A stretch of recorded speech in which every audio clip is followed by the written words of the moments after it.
Court ने उसमें लगान मूवी का एग्जाम्पल भी पेश किया जी कि आशुतोष गवाड़ीकर को भी बहुत नहीं है कि औरंगाबाद के नाम को कभी भी अपने उससे ना निकालें। आप ये ना समझे कि ये जा चुका है। हम इसके लिए इंशाल्लाह लड़ेंगे, सियासी तौर पे भी लड़ेंगे, भले उसमें कांग्रेस, एनसीपी, एमआईएम, शिवसेना सब मिली हुई हो, लेकिन हम इसके लिए सियासी तौर पे लड़ेंगे। और इस नाम को जिस तरीके से इन लोगों ने सियासी तौर पे खत्म किया, हम इसको सियासी तौर पे हासिल करेंगे। जो भी लड़ाई बची। साहब, अल्ताफ हुसैन बात कर रहा हूँ औरंगाबाद अपडेट से। जी जी बोलिए। जी, अभी आपका एक ऑडियो क्लिप वायरल हो रहा है, इसमें आप ये कह रहे हैं कि भाई औरंगाबाद का नाम जो है सुप्रीम कोर्ट से जो केस चल रहा था मुश्ताक अहमद साहब का, वो खारिज हो चुका है। जी, अभी जिस तरीके से मैं उनसे बात कर रहा हूँ, जैसे अभी उनके पत्रकार परिषद से मैं बाहर निकला हूँ, उनसे बात किया, तो उनका ये कहना है कि भाई उन्होंने उनके वकील के थ्रू कल वहां पर नोटिस भेजी थी, एप्लीकेशन भेजा था कि आज उनकी तबीयत खराब है, वो नहीं आ पाएंगे।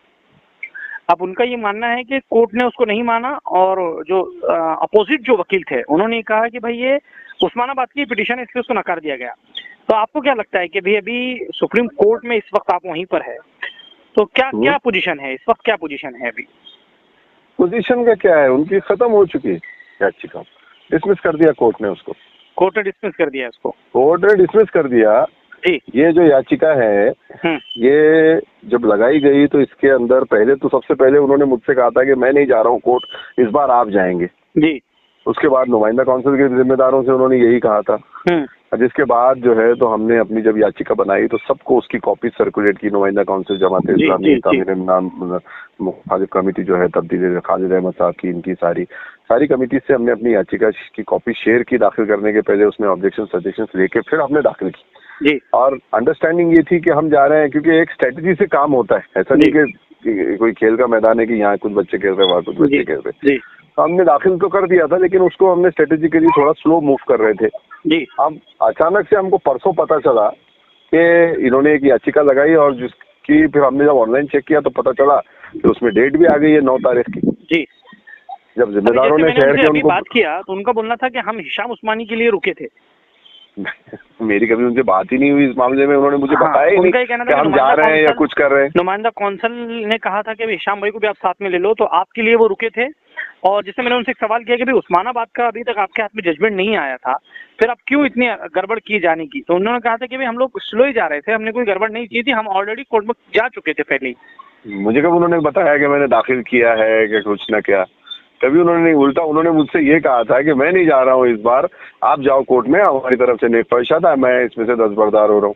फिर उन्होंने कब अचानक से डाल दी हमको नहीं पता, ना उन्होंने कॉपीज हमसे शेयर की, ना नुमाइंदा वालों से शेयर की, ना किसी से शेयर की, और उन्होंने अचानक से डाल दी। अब डालने के बाद जब मुझे पता चला परसों मीडिया के आप लोगों के जरिए, अलंकार में कुछ प्रोग्राम हुआ था, मैं अपनी टीम लेके, जो भी था, तो मैं अपनी टीम लेके मैं यहाँ आया आज, और हम लोग भी वहाँ मौजूद थे।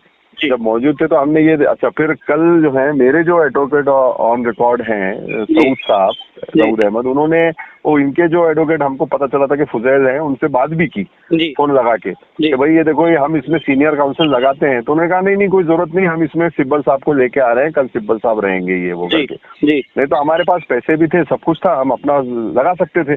बहरहाल आज जब वहाँ पे हम मौजूद सवेरे गए कोर्ट रूम में, तो वहाँ तो कोई ना उनके कोई एडवोकेट ऑन रिकॉर्ड आए, ना वो खुद आए, ना उनके कोई साथी आए, ना कोई मौजूद नहीं था, ना कोई सीनियर काउंसिल आए, सीनियर सिब्बल गए या और कोई गए। तो उनकी एक जूनियर आई लड़की और उन्होंने ये कहा कि हमें को, हमारे जो एडवोकेट ऑन रिकॉर्ड है फुजैल, वो उनको इसकी स्पॉन्डिलाइटिस की तकलीफ है, वो नहीं आ सकते हैं, इसलिए उनकी मेडिकल ग्राउंड्स पे बढ़ा दें जी। तो कोर्ट ने उसको सीधा फटकार लगा दी, कहा कि भाई अगर आपकी तबीयत खराब है तो आप ऑनलाइन आ सकते थे जी। कोर्ट ने उसमें लगान मूवी का एग्जाम्पल भी पेश किया जी कि आशुतोष गवाड़ीकर को भी बहुत सीवियर स्पॉन्डिलाइटिस हुआ था, लेकिन उसके बावजूद भी उसने मूवी कंप्लीट की, ऐसा वैसा सारा। और उसने कोर्ट ने कहा कि हम इसको डिसमिस कर रहे हैं। अब वहाँ पे मेरे भी एडवोकेट एस खाजी और सऊद साहब सब मौजूद थे, लेकिन इसके अंदर अगर हम भी उसमें थोड़ा बीच में बोलते तो शायद कोर्ट हमारी जो थी याचिका वो भी उड़ा दिया होता। तो अभी क्या पोजीशन है अभी इसके बाद? जैसे उनका ये कहना है, अभी जैसे मैंने बात की उनसे, तो उनका ये मानना है कि रिपिटिशन वो कर सकते हैं। तो रिपिटिशन में कितना फायदा होगा? क्योंकि रिपिटिशन जाएगी वहीं पर जाएगी।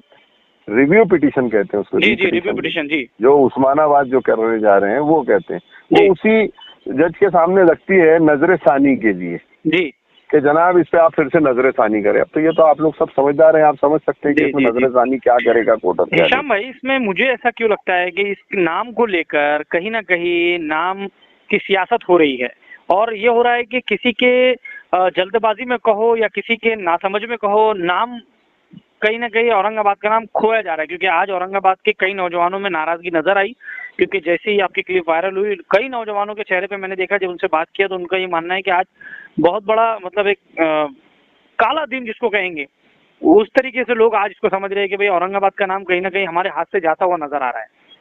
देखिए, हमने तो ईमानदारी से मैंने जब ये फैसला इन कांग्रेस और राष्ट्रवादी ने लिया था, मैंने इनको तो छोड़ दिया था। ये तो हो ही नहीं सकता कि आप वो पार्टियों में ही रहें और उनके फैसले को आप ना माने। अब आपके आखा वही रहेंगे, शरद पवार और राहुल गांधी और नाना पटोले जैसे, तो आप फिर उसमें क्या विरोध करेंगे अंदर रह के? तो ये तो बात ही बेवकूफी की, हिमाकत की है कि आप उन्हीं की पार्टी में रहें और उन्हीं की पार्टी के फैसले को ना माने। तो इसलिए मैंने तो अपने आप को इन पार्टियों से अपने आप को अलग किया और मैंने ये केस लड़ा। और तीसरी चीज इसके अंदर इसीलिए किसी से कोई फंड भी नहीं दिया था ताकि कोई डोमिनेट नहीं कर सके। ये नेता के थ्रू ऐसे पैसे डाल के करके ये लोग कभी कभी मुद्दे को हाईजैक करने की कोशिश करते हैं, उसको खराब करना चाहते हैं, जो मूवमेंट होता है उसको। तो इसीलिए हमने अपनी ताकत थी उससे ये केस लड़ा। अब हाईकोर्ट में लड़ने के बाद हाईकोर्ट में भी कई याचिकाएं आ गई थी, जिसकी वजह से उनको एग्जिट का मौका मिल गया गवर्नमेंट को। यहाँ पे हम लोगों ने स्ट्रेटेजिकली मूव करके 90 डेज के अंदर ही अपनी याचिका लगा तो दी थी, लेकिन उसको स्लो मूव कर रहे थे हम। अब ये लोगों ने इतनी गड़बड़ में ये लगा दी तो हमको लामहला आज यहाँ आना पड़ा। जी वरना हम इसको अभी अक्टूबर तक के आगे थोड़ा सा स्लो मूव करने वाले थे। जी तो अब ये लगा के उसको उड़ा दिया। नहीं, ये तो इनकी तो याचिका को डिसमिस कर दिया कोर्ट ने। अच्छा, और वो डिसमिस हो गया। वो रिव्यू पिटीशन अगर करेंगे भी, कितना परसेंटेज हम ये समझे औरंगाबाद के लोग? बहुत वीक चांसेस हो जाते हैं। अब जब ऐसे याचिकाएं उड़ जाए, जैसे उस्मानाबाद के अंदर भी वो ऑनलाइन अपीयर हुए थे जनाब, वो याचिका उड़ गई। अब इसमें तो कोई अपीयर ही नहीं हुआ।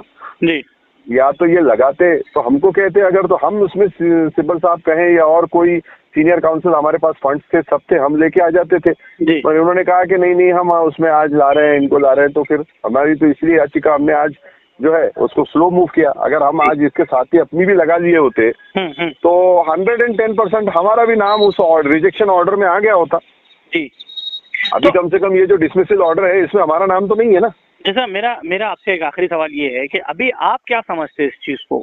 क्योंकि एक तरफ से सियासत अगर मैं देखूं या एक तरफ से अगर नाम को बचाने की मेहनत जो देखूं, इसको आप भी एक सियासतदार, पुराने फैमिली से आते हैं आप सियासतदार के, आप क्या मानते हैं इस चीज को? ये तो कांग्रेस और राष्ट्रवादी और सारी शिवसेना की सब पार्टियों का खेल है। MIM भी इसमें साइलेंट सपोर्टर रही है। तो ये तो मुझे तो यही लग रहा है कि ये जो भी सब रिजेक्शन हो रहे हैं, चाहे उस्मानाबाद का हो चाहे औरंगाबाद का हो, ये सारे कांग्रेस और राष्ट्रवादी के ही लोग हैं जो इसमें याचिका करता है। अब ये किनके अपने आशाओं के कहने पे ये कर रहे हैं या उनको खुश करने के लिए कर रहे हैं, ये अल्लाह जानता है, या जनता इनसे सवाल पूछ सकती है। लेकिन एक तरफ इनकी पार्टियों ने ये हरकत की और ये उन्हीं पार्टियों के पदाधिकारी रह के आके लड़ने के जो बात कर रहे हैं, तो ये बात कुछ गले नहीं उतर रही, हजम नहीं हो रही है। मुझे तो 110% ये पार्टियों पे भी इसमें साजिश लग रही है। और अब ये जानबूझ के किया गया या बेवकूफ़ी में किया गया, जो भी हो, इससे नुकसान औरंगाबाद को हुआ है 110%। अब इसका इफेक्ट 110% हमारी याचिका पर भी पड़ेगा। जी अच्छा, आप औरंगाबाद के नौजवानों से क्या अपील करेंगे? अभी इस वक्त मुझे लगता है कि हम भी इसमें सदमे में हैं और बस इतना ही है कि औरंगाबाद के नाम को कभी भी अपने उससे ना निकालें। आप ये ना समझे कि ये जा चुका है।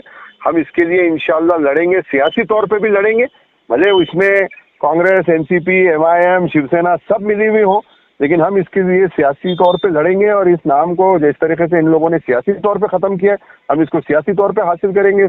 जो भी लड़ाई बची हुई है आपके अदालती, उसको तो इंशाल्लाह ताला पूरी ताकत से लड़ने की कोशिश करेंगे। लेकिन हाँ, इतना जरूर कहूंगा कि ये लोगों की या इन पार्टियों की वजह से इस लड़ाई को बहुत गहरा सदमा पहुंचा है या चोट पहुंची है। इस बात को याद रखने की जरूरत है और इन पार्टियों को और इनके कार्यकर्ताओं को जरूर सबक सिखाने की जरूरत है। ठीक है, thank you so much sir.